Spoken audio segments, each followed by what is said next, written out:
આરાધ્ય દેવના ચરણોમાં વંદન. આદરણીય સમણીજી, ઉપસ્થિત ભાઈઓ તથા બહેનો, આજે આપણે ગુજરાતીનું નવું વર્ષ છે, બેસતું વર્ષ છે, નૂતન વર્ષાભિનંદન.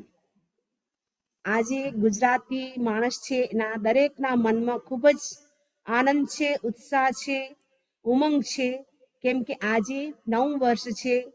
આજે દરેકના મનમાં વિચાર છે કે આજથી આપણે નવું કામ ચાલુ કરશું અને 1 વર્ષ સુધી આપણે એ કામને ચાલુ રાખશું. તો આપણું આ વર્ષ, આખું વર્ષ સારું વીતે એના માટે આપણે 4 P છે એનું આપણે ધ્યાન કરવાનું છે. 4 P એટલે આપણું જીવન પર્પઝફુલ રહે, પ્રોગ્રેસિવ રહે, પ્રોડક્ટિવ રહે અને પીસફુલ રહે. આ 4 P યાદ રહેશે તમને? કયા કયા છે 4 P? 4 P. First purposeful, productive, progressive और peaceful. આ 4 P નો આપણે વિકાસ કરવાનો છે, 4 P નો વિકાસ કરવાનો છે અને સાથે સાથે સંકલ્પ કરવાનો છે 1 વર્ષ માટે. આપણે સંકલ્પ કરશું કે 1 વર્ષ માટે આપણે ભક્તામનનો પાઠ કરીશું અથવા 1 વર્ષ સુધી હું રોજ નવકાર મંત્રની બાધીમાળા કરીશ અથવા હું 10 મિનિટ સ્વાધ્યાય કરીશ અથવા હું 1 કલાક રોજ મૌન કરીશ. ને 1 વર્ષ માટે કોઈ પણ ખાવાની વસ્તુના પણ તમે પચખાણ કરી શકો અને આ પચખાણ પર કરી શકો. તો તમારી જે પણ ઈચ્છા હો તો અમારું આખું વર્ષ નવું વર્ષ છે, એકદમ એનર્જેટિક રહે, હેલ્ધી રહે, હેપી રહે એવું આપણે સંકલ્પ કરવાનો છે. તો આજે હું દરેકના પ્રતિ હું શુભકામના કરું છું, મંગળ કામના કરું છું. આખું વર્ષ આપણા માટે, અમારા માટે, તમારા માટે પણ બહુ જ ખૂબ જ સારું વીતે અને આખી લાઈફ આપણી સારી રહે. આપણાને આ મનુષ્ય ભાવ મળ્યો છે, એ મનુષ્ય ભાવને આપણે સફળ કરીએ. કેમ કે એક એક દિવસ આપણો ઓછો થઈ રહ્યો છે. આપણને એમ થાય છે આપણે મોટા થઈ રહ્યા છે. 1 વર્ષ આવે છે આપણે ખુશ થાય છે, પરંતુ આપણું 1 વર્ષ ઓછું થઈ ગયું છે. એના માટે આપણે જો મનુષ્ય ભાવનો જેટલો ટાઈમ મળ્યો છે એ આપણો ખૂબ જ કિંમતી છે. ગોલ્ડન ચાન્સ મળ્યું છે, ઓપોર્ચ્યુનિટી સારી મળી છે આપણાને. આ નાનો મોકો મળ્યો છે. આપણે બહુ મોટો લાંબો સમય આપણાને મનુષ્ય ભાવનો નથી મળ્યો. આ નાનો ગાળો આપણને મળ્યો છે, એનો આપણે ખૂબ જ લાભ લેવાનો છે. અને ભગવાન મહેશ સ્વામીનું વાક્ય સમયમ ગોયમ મા પમાય, સમયમ ગોયમ મા પમાય, આ વાક્યને યાદ રાખવાનું છે. સવારે ઉઠતાની સાથે યાદ કરવાનું છે મારે આખો દિવસ પ્રમાદ નથી કરવાનો, આલસ્ય નથી કરવાનો. લેઝીનેસ થઈ જાય ને, આજે સામયિક નહીં કરીએ કાલે સામયિક કરશું, આજે સ્વાધ્યાય નહીં કરીએ કાલે સ્વાધ્યાય કરશું, આજે ભક્તામનો પાઠ નહીં કરીએ કાલે કરીશું. હવે કાલ ઉપર નથી છોડવાનું. પહેલાના લોકો શું કહેતા, કાલ કરે સો આજ કર, આજ કરે સો અબ, પલ મે પરલે હોયગી બહુરી કરેગી કબ. આજનો માણસ કહે છે કાલ કરે સો પરસો કર, પરસો કરે સો તરસો, इतना जल्दी क्या है, जीना है अभी बरसो. આજનો વ્યક્તિ એમ કે કાલે નહીં પરમ દિવસ કરજો, પરમ દાડે નહીં પરમ દિવસ કરજો. આટલું જલ્દી શું છે? હજી તો આપણને ઘણા વર્ષ જીવવું છે. આજના માણસનું ચિંતન આવું છે. અને હવે આપણે શું કરવાનું છે? મનુષ્ય ભાવ આપણને મળ્યો છે, એમાં કેટલા વર્ષ તો આપણા વીતી ગયા છે. 100 વર્ષનું જિંદગી કહે છે, એમાં 100 વર્ષમાંથી આપણે કોઈને 50, કોઈને 40, કોઈને 60, 70 વીતી ગયા છે. હવે જેટલો પણ સમય વધ્યો છે, એક એક સમયને આપણે ધર્મ ધ્યાનને વિતાવવાનો છે. આ મનુષ્ય ભાવમાં આપણે કરી લેશું થોડા વર્ષ તો કરોડો કરોડો વર્ષ આપણા સુખી થઈ જશે. ને અત્યારે 20-25 વર્ષ જો ટાઈમ છે આપણા પાસે, એમાં આપણે મોજ શોખ કરશું તો કરોડ વર્ષ આપણે દુઃખી થઈ જશે. એટલા માટે આપણે લાઈફમાં જો 14 નિયમ છે, 12 વ્રત છે, જે પણ નાના નાના નિયમ છે એ આપણે ધારણ કરીએ અને આપણે ભાવ વિશુદ્ધિ બનાવી રાખીએ અને આપણા જો કસાય છે એને આપણે શાંત કરીએ. એ જ આશાની સાથે ઓમ અરહમ, ઓમ અરહમ. હવે મારું નિવેદન આદરણીય સમણીજીથી મંગલ ઉદ્બોધન માટે.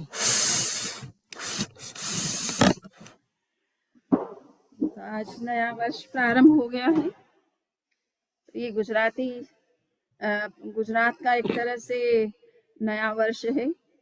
ऐसा लगता है कि भारत जब प्राचीन समय में, जब अखंड भारत के रूप में आज जिस रूप में है उस रूप में नहीं था, अलग अलग देशों में विभाजित था, इन्हें आज के स्टेट उस समय के कंट्री माने जाते थे. तो गुजरात अपने आप में एक कंट्री थी, है ना. राजस्थान अपने आप में एक कंट्री थी, मालव प्रदेश, मध्य प्रदेश अपने आप में एक कंट्री थी, तो हर कंट्री का अपना अपना कैलेंडर होता है। तो गुजरात वालों ने इस कार्तिक शुक्ला एकम को नए वर्ष का प्रारंभ माना। तो वो आज भी वैसे ही ट्रेंड गुजरात का चल रहा है, चाहे देश एक हो गया है, कैलेंडर एक हो गया है, उसके बावजूद भी अभी तो विश्व का कैलेंडर एक हो गया है। इन्हें सभी क्रिश्चियन एरा को ही मानने लग गए हैं। तो हम उसी, ये भी अच्छी बात है, हमारी पुरानी जो संस्कृति है, परंपरा है, वो भी चालू है अभी पैरेलल। लोगों को याद है कि हमारा आज नया वर्ष प्रारंभ हो रहा है। ये गुजरात की दृष्टि से भी सोचा जाए। और मैं ये सोचती हूँ भगवान महावीर का निर्वाण जब होता है, तो कोई भी महापुरुष का निर्वाण होता है, उसके साथ भी एक वर्ष का प्रारंभ किया जाता है। इसलिए भगवान महावीर के नाम से हुआ भगवान निर्वाण संवत, महावीर निर्वाण संवत के नाम से वर्ष शुरू हुआ है। तो ये वर्ष की भी शुरुआत आज से माननी चाहिए, नहीं तो कल से भगवान महावीर ने जैसे ही निर्वाण प्राप्त किया, उसके साथ वो ईयर शुरू हो जाता है। तो अभी वर्तमान में माने से 2552वां निर्वाण वर्ष चल रहा है। तो ये इतने वर्ष भगवान महावीर के निर्वाण के हो गए। तो महापुरुषों के साथ ये क्रिश्चियन एरा भी शुरू कैसे हुआ? क्राइस्ट की डेथ के साथ में ये ईयर शुरू हुआ। तो आज 2000 हमारा 21 चल रहा है, सपोज 24 चल रहा है, 25 चल रहा है, सॉरी। 2000 ये जो 25 वर्ष चल रहे हैं, इसका मतलब है क्राइस्ट की डेथ को इतना टाइम हो चुका है। तो ये क्रिश्चियन एरा है एक्चुअल में, परंतु आज ये वर्ल्ड का पूरा एरा बन गया। सभी इसी भाषा में बोलने लगे, इसी भाषा में सोचने लग गए। जैन दृष्टि से सोचा जाए तो महावीर निर्वाण जो संवत हमारा होता है, तो आज 2552वां वर्ष प्रारंभ हुआ है, समझ लीजिए। तो निर्वाण वर्ष ये प्रारंभ हुआ है, तो ये इस दृष्टि से भी एक नया वर्ष जैनों के लिए है, गुजरात की दृष्टि से भी एक नए वर्ष का प्रारंभ है। और नया वर्ष अपने आप में एक नई प्रेरणा लेकर के आता है, नया उमंग लेके आता है, नया उत्साह लेकर आता है, नई प्लानिंग लेकर के आता है। तो ये वर्ष हमारा एक अच्छी प्लानिंग के साथ बीते। समय के बारे में कहा जाता है कि काल की एक विशेषता होती है कि काल को जाने के बाद में नहीं पकड़ा जाता है, आने से पहले पकड़ा जाता है। यानी किसी भी चीज की प्लानिंग करना है तो अहेड ऑफ टाइम आपको करना चाहिए। और यहाँ के लोगों को तो विशेष रूप से प्लानिंग पहले से ही करते हैं, हर चीज का बिल्कुल व्यवस्थित रूप से पहले प्लानिंग करके सोच करके हर चीज शुरू करते हैं। तो एक अच्छी बात है। एक चित्रकार ने चित्र बनाया काल का, और उस चित्र का बड़ा वो अजीब चित्र था, मनुष्य का था चित्र तो, और लगा बाल यहाँ बना रखे थे आगे की तरफ, और पूरा पीछे गंजा था। अब चित्रकार जो भी लोग आते, चित्र ऐसे जगह पब्लिक प्लेस पे रखा गया, सभी लोग उस चित्र को देख रहे थे, पर आश्चर्य कर रहे थे, मनुष्य का तो चित्र बनाया गया है। अब मनुष्य के बाल तो यहाँ होते हैं, पीछे होते हैं, बच भी जाते तो पीछे की तरफ रहते हैं, परंतु ये आगे की तरफ बाल, नया चित्र मनुष्य का कैसे बनाया? तो उसने कहा कि देखिए, मैंने मनुष्य का चित्र नहीं बनाया, मैंने काल का चित्र बनाया है। इसको काल कहते हैं, ये काल पुरुष है। और काल की विशेषता क्या होती है कि इसको आप आगे से पकड़ सकते हो, पीछे बीत जाने पर ये गंजा है, यानी इसको पकड़ना संभव नहीं है। यानी जो समय बीत गया उसको आप रिवर्स नहीं कर सकते हो। आने वाले समय को आप पहले से ही प्लान करके चलोगे तो उसका सही उपयोग कर सकते हो। तो यही बात हमें समझना है कि नया वर्ष आता है तो ये हमें इस बात की प्रेरणा देता है कि हम पहले से इस वर्ष की शुरुआत करें, प्लानिंग पूर्वक करें, और वो प्लानिंग हमारी अहेड ऑफ टाइम होना चाहिए। ईयर स्टार्ट होने के बाद एक दिन हमने तो बड़े उत्साह से तो मना लिया कि नया वर्ष आया, नया वर्ष आया, फिर वही घोड़ा वही मैदान, वही उसी तरह से चल रहे हैं जिस तरह से हम हमेशा चलते आ रहे हैं। एक वर्ष के बाद दूसरा वर्ष, और 50 वर्ष, 60 वर्ष, 70 वर्ष बीत गए, पूछे तो क्या किया? कुछ नहीं किया, बस अपना जो एक दैनंदिन रूटीन का जो काम था, जरूरी था, रिस्पॉन्सिबिलिटी थी, केवल उसको फुलफिल किया है। किंतु मनुष्य जीवन का एक बहुत बड़ा उद्देश्य भी है। भगवान महावीर कहते हैं ना कि मुख्य साहन से देह साहु देह धारणा, मुख्य साहन है साहु देह धारणा। इन्हें साधु को अपना शरीर क्यों धारण करना चाहिए? मोक्ष का ये साधन है। इस शरीर का उपयोग करके तुम मोक्ष प्राप्त कर सकते हो। इसलिए इस देह का थोड़ा ध्यान रखना आवश्यक इस दृष्टि से होता है कि हम मोक्ष की प्राप्ति इस साधन, इस शरीर के माध्यम से कैसे कर सके। तो कहने का मतलब इतना ही है कि मनुष्य जीवन मिला है मोक्ष प्राप्ति के उद्देश्य से मिला है। इसका ज्यादा उपयोग हमारा उस उद्देश्य को पाने के लिए है। बाकी और छोटे मोटे उद्देश्य जीवन के जो होते हैं वो भी जरूरी हो जाते हैं, क्योंकि जीवन जीना है तो वो भी हमारी जरूरत है, किंतु वो वर्तमान तक ही सीमित रहती है, उसका आगे के जीवन से कोई संबंध नहीं होता है। किंतु हाँ, आप धर्म का आचरण करते हैं, वो इस जीवन में भी आपको सुखी रखता है और आगामी जीवन में भी सुखी रखता है।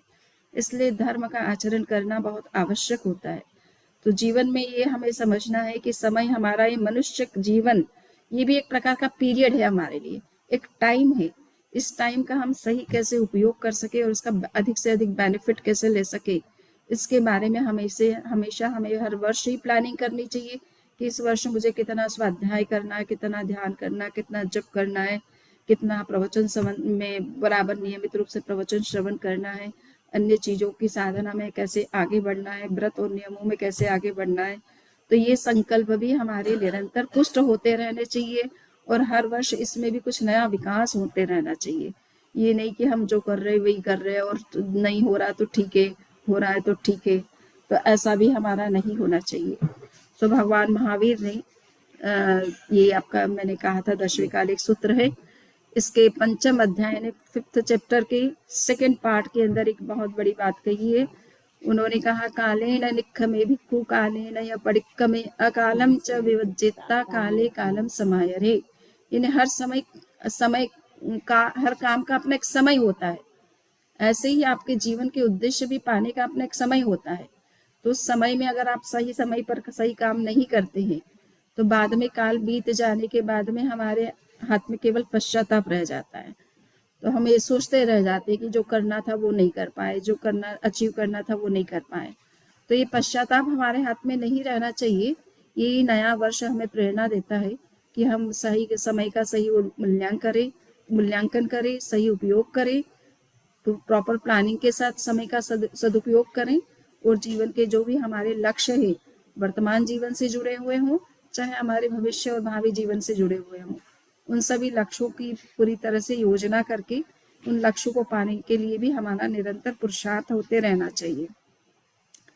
तो ये बहुत ही जरूरी है कि समय हमारे लिए, सब चीजें समयबद्ध होती है, समय बीतने पर वो कुछ भी नहीं होता है।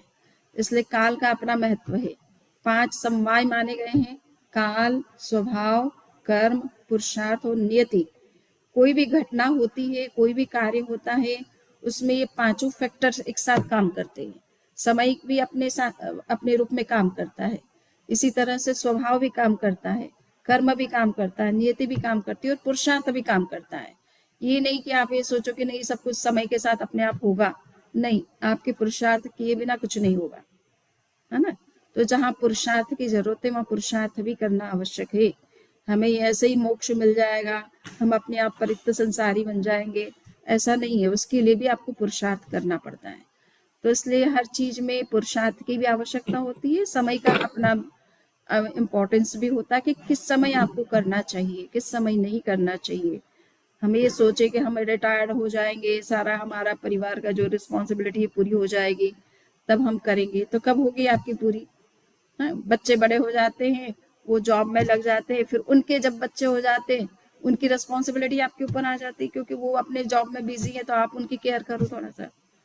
तो आपकी रिस्पॉन्सिबिलिटी कभी पूरी होती ही नहीं है एक्चुअल में, है ना। जब तक जिएंगे, तो क्या है ना, जब तक जीना है तब तक सीना है। यानी व्यक्ति, मनुष्य जब तक जीता रहेगा तब तक कुछ न कुछ करता ही रहेगा, बिना कि ये रह नहीं सकता है। और निकम्मा रहे तो भी अच्छा नहीं लगता है, तो कुछ ना कुछ करेगा ही अपने लाइफ में। किंतु साथ साथ में ये भी देखना है कि हम अपनी प्लानिंग के साथ में भी चले, हमारे अपनी लाइफ की अपनी खुद की प्लानिंग भी होनी चाहिए। आचार्य श्री तुलसी कहते थे 60 वर्ष बाद में व्यक्ति को नेक्स्ट प्लान करना चाहिए, नेक्स्ट लाइफ के लिए प्लान करना चाहिए, आचार्य महाप्रज्ञ जी और आचार्य तुलसी। कि 60 वर्ष तक आपकी रिस्पॉन्सिबिलिटी है अपने परिवार के प्रति, समाज के प्रति, धर्म संघ के प्रति। बाद में आप अपनी नेक्स्ट लाइफ के बारे में भी सोचो। ये लाइफ केवल नहीं है, ये तो लिमिटेड है, जैसे समनी जी ने कहा, है ना। भगवान महावीर का जीवन कितना था? लिमिटेड, 72 वर्ष का ही। आज भी लोग 100 वर्ष, 90 वर्ष, 80 वर्ष जीते, पर भगवान का टाइम कितना था? बहुत लिमिटेड था। तीर्थंकरों का लाइफ इतना लिमिटेड हो सकता है, तो हमारा आपका तो क्या बात कहे, है ना। सो समय लिमिटेड, मनुष्य जीवन तो लिमिटेड टाइम के लिए होता है, बाकी जीवन का तो बहुत ही लंबा लंबा काल होता है। तो वो आगे का जीवन भी हमारा उसी तरह से, अच्छी तरह से आध्यात्मिक रूप में प्रगति करते हुए होना चाहिए। और हमारा जो लक्ष्य है, उस लक्ष्य की तरफ हमारी गति निरंतर बढ़ती रहनी चाहिए। उसके लिए जरूरी है कि हम वर्तमान जीवन में जो हम पुरुषार्थ कर सकते हैं, क्योंकि मनुष्य जन्म में ही धर्म के लिए पुरुषार्थ किया जा सकता है। बाकी और किसी योनि में पुरुषार्थ करने की संभावना नहीं है। वो नेचर के रूल के हिसाब से चलते हैं, वहाँ नेचर के रूल वर्क करते हैं। आपकी इच्छाएं वर्क नहीं करती, आपका पुरुषार्थ उतना वर्क नहीं करता है जो एक मनुष्य जीवन में वर्क करता है। तो इसलिए हमारे अंदर ही फ्री विल होती है, फ्री चॉइस होती है और फ्री एक्शन होता है। ये 3 चीजों का बेस्ट उपयोग हम मनुष्य जीवन में रहते हुए कर सकते हैं। हम जो चाहें सो अचीव कर सकते हैं। हम जितना पुरुषार्थ करना चाहें उतना हम कर सकते हैं, और जो अच्छी चॉइस है हम उसका सिलेक्शन कर सकते हैं। तो ये सारा मनुष्य के हाथ में ही है, बाकी और किसी जीव के हाथ में नहीं है ना। सब बाकी सब नेचर के हिसाब से चलने वाले लोग हैं, सारे प्राणी जगत। तो इसलिए मनुष्य जीवन का हम सही उपयोग करें। आज के दिन हम यही शुभकामना करते हैं। आपका पूरा वर्ष बिल्कुल स्वस्थ रहे, आप सुखी रहे, समृद्धि की कोई कमी नहीं रहे, और साथ साथ में धर्म के क्षेत्र में भी आप निरंतर आगे बढ़ते रहें, और पूरे समाज के लिए भी जो कुछ अच्छा कर सकते हैं उसके लिए भी निरंतर सोचते रहें, प्लानिंग करते रहें, और अपना योगदान जो संभव हो सकता है वो देते रहें। तो इसी के साथ हम आज के मंगल पाठ के साथ इस नए वर्ष की हम शुरुआत करते हैं, और इस वर्ष को पूरी अच्छी तरह से, बहुत अच्छी तरह से हमें जीना है।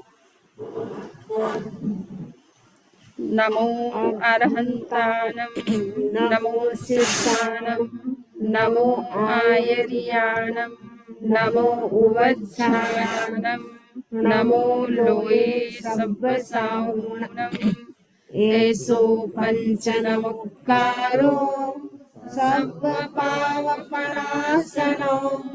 मंगलानंच सब्बेसिं परमं हवै मंगलम्। चत्तारि मंगलम् अरहन्ता मंगलम्, सिद्धा मंगलम्, साहू मंगलम्, केवलिपन्नतो धम्मो मंगलम्।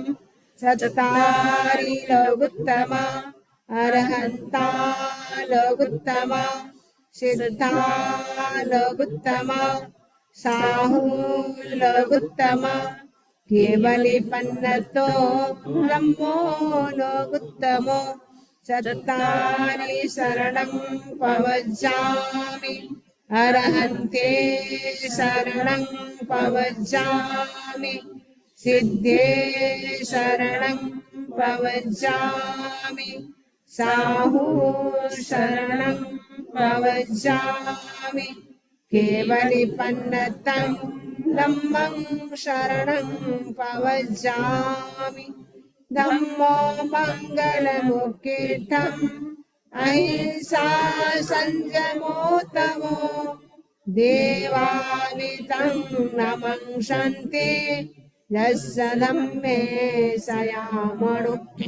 चैतामारहं वासं चक्रवर्ती महीधियो, सन्ति सन्ति करे लोये पत्तो गई मणोत्तरम्।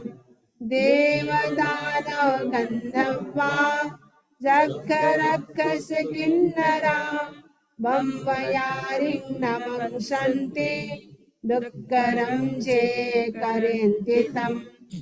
मंगलं भगवान् वीरो, मंगलं गौतमो गणी, मंगलं स्थूलिभद्राद्या, जैन धर्मोऽस्तु मंगलम्।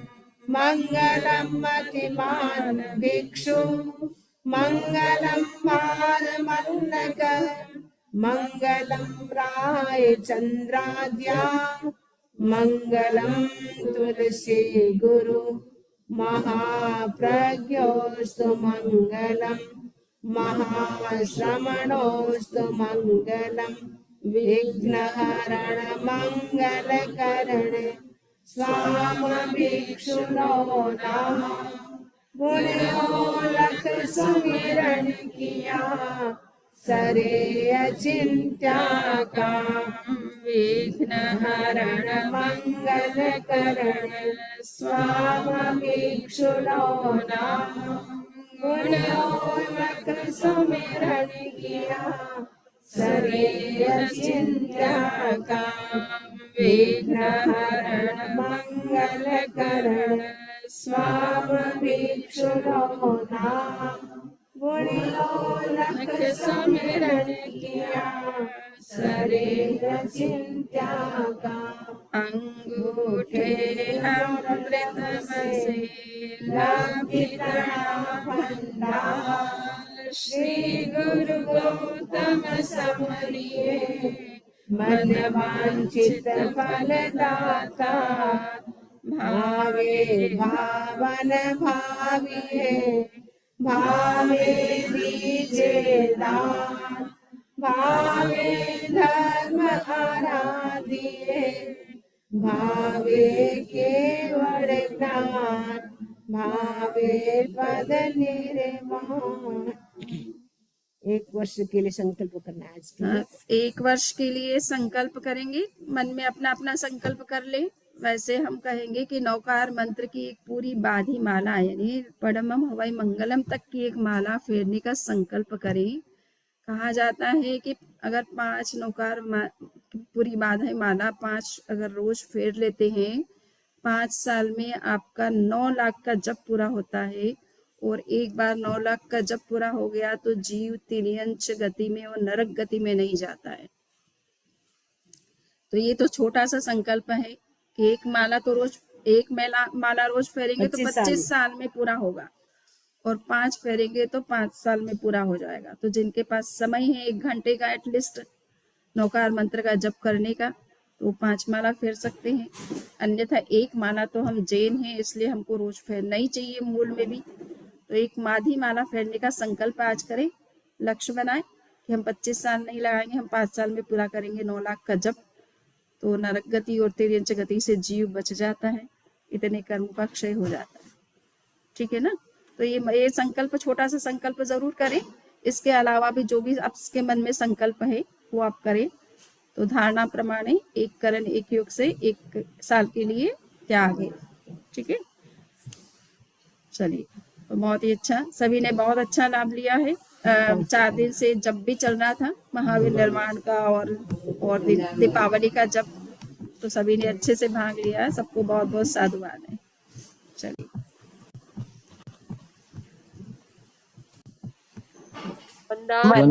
वंदामि नमः स्वामी।